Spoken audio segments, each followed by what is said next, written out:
పుప్పాలగూడ పరిసరాల్లో సుమారు 450 ఎకరాల్లో ఐటీ నాలెడ్జ్ హబ్ ఏర్పాటుకు చర్యలు చేపట్టాలని డిప్యూటీ సీఎం భట్టి విక్రమార్క అధికారులను ఆదేశించారు.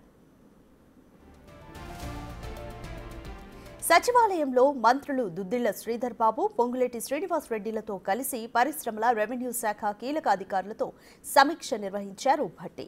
పుప్పాలగూడ పరిసరాల్లో ఎమ్మెల్యేలు, ఎంపీలు, ఐఏఎస్ అధికారుల కోసం గత ప్రభుత్వం స్థలాలు కేటాయించింది.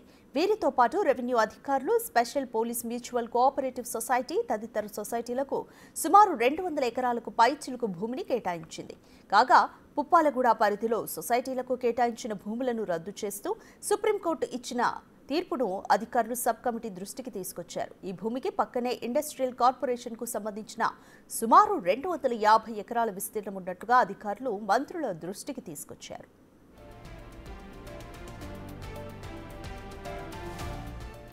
మొత్తంగా మొదటి దశలో ఐటీ నాలెడ్జ్ హబ్ అభివృద్ధికి సుమారు 450 ఎకరాలు అందుబాటులో ఉందని చెప్పారు.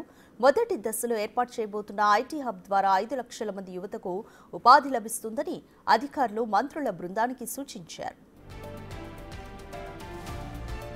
నాటి కాంగ్రెస్ ముఖ్యమంత్రి నేదురుమల్లి జనార్దన్ రెడ్డి హయాంలో హైటెక్ సిటీకి శంకుస్థాపన జరిగింది. ఆ తర్వాత నాలెడ్జ్ హబ్ ఏర్పాటైంది. ఆ తర్వాత ఫైనాన్షియల్ డిస్ట్రిక్ట్ రూపుదిద్దుకుంది.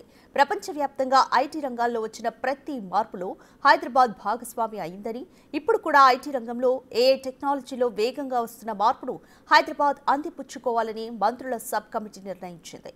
హైదరాబాద్ ఆర్థిక అభివృద్ధిలో సుస్థిర స్థానాన్ని ఇప్పటికే సాధించింది. హైదరాబాద్ అభివృద్ధిని అడ్డుకోవడం సాధ్యం కాదని ఆర్థికవేత్తలు స్పష్టం చేసిన విషయాన్ని మంత్రులు చర్చించారు.